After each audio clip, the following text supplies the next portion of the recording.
2ನೇ ಅಧ್ಯಾಯ ಅದರ 5ನೇ ವಚನವನ್ನು ನೀನು ನಿನ್ನ ಮೊಂಡತನವನ್ನು ಪಶ್ಚಾತ್ತಾಪವಿಲ್ಲದ ಮನಸ್ಸನ್ನು ಅನುಸರಿಸುವುದರಿಂದ ನಿನಗೋಸ್ಕರ ದೇವರ ಕೋಪವನ್ನು ಕೂಡಿಟ್ಟುಕೊಳ್ಳುತ್ತಾ ಇದ್ದೆ.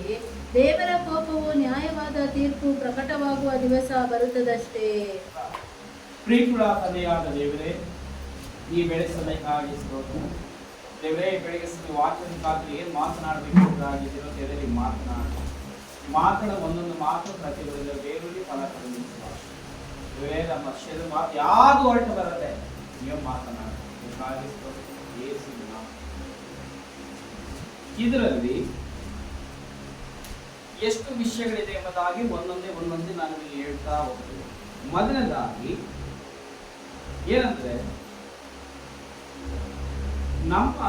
ನಿನ್ನ ಮಂಡುತನ. ಫಸ್ಟ್ ಏನಂತಂದ್ರೆ ನಮ್ಮ ಮಂಡುತನ ಮೊದಲನೇದಾಗಿ.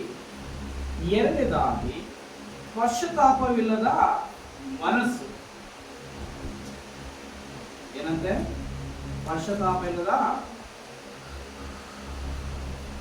ಮೂರನೇದು ನಾವು ಅದನ್ನು ಅನುಸರಿಸದೆ ಇರುವಂತ ವಿಷಯಗಳು.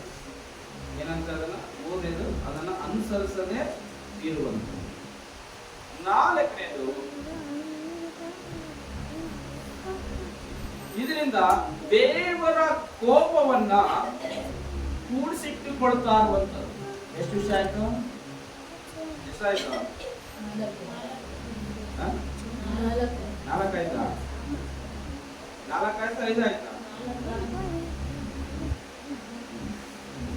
ಏನಂತೆ? ದೇವರ ಕೋಪವನ್ನ ಕೂಡಿಸಿಟ್ಟುಕೊಳ್ಳುತ್ತದೆ. 5ನೇದು ದೇವರ ಕೋಪವು ನ್ಯಾಯವಾದ ತೀರ್ಪನ್ನ ಪ್ರಕಟವಾಗುವಂತದ್ದಾಗಿದೆ.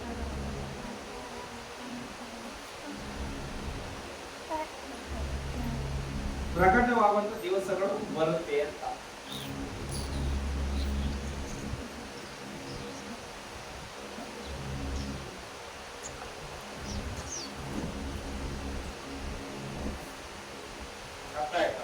ಏನಂತೆ? ಮೊದಲಾಗಿ ಮಂಡುತನ, ಪಶ್ಚಾತ್ತಾಪದ ಮನಸ್ಸು,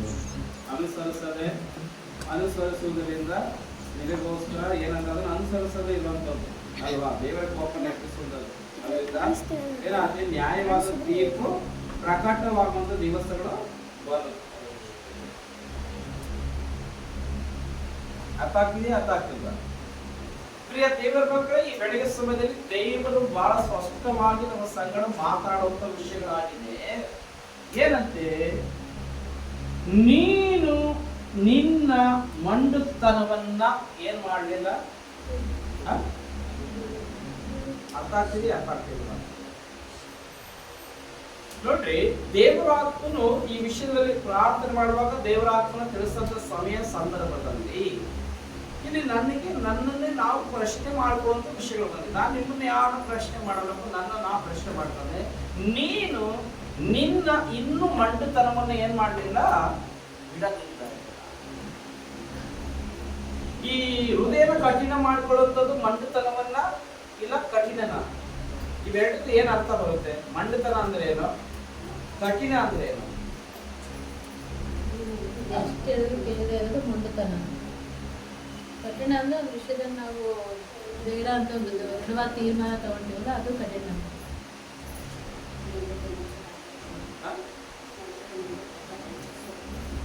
ಈಗ ನನಗೆ ಇಲ್ಲಿ ಪ್ರಶ್ನೆ ಈ ವಿಷಯದಲ್ಲಿ. ಅಲ್ಲಿ ಪತ್ರಿಕೆಯನ್ನು ಬರೆಯುವಾಗ ಬಹಳ ಸ್ಪಷ್ಟವಾಗಿರ್ತದೆ, ನೀನು ನಿನ್ನ ಮಂಡುತನವನ್ನ.